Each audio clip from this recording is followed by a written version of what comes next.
অনেকে প্রশ্ন করেন কোন খাবার খেলে পাথর হয়ে যাবে অথবা কোন খাবার তাদের জন্য নিরাপদ পাথুরে রোগীদের জন্য।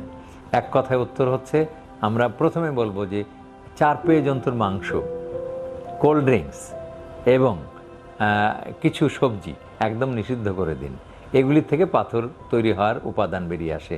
আমরা গরু, খাসি, ডাল এবং পাতে লবণ ছিটিয়ে খাওয়ার, বিশেষ করে আমাদের গ্রাম দেশে, গ্রাম বাংলা একটা প্রচলন আছে, মানে তরকারি দেওয়ার আগে পাতের এক কোণা, মানে প্লেটের এক কোণায় একটু লবণ দেয়, আর ভদ্রলোকের তো লবণের আলাদা বাটি রাখে। তো এই লবণ বাটিটাকে সরিয়ে দিন এবং পাতের এক কোণায় লবণ দেওয়া বন্ধ করে দিন।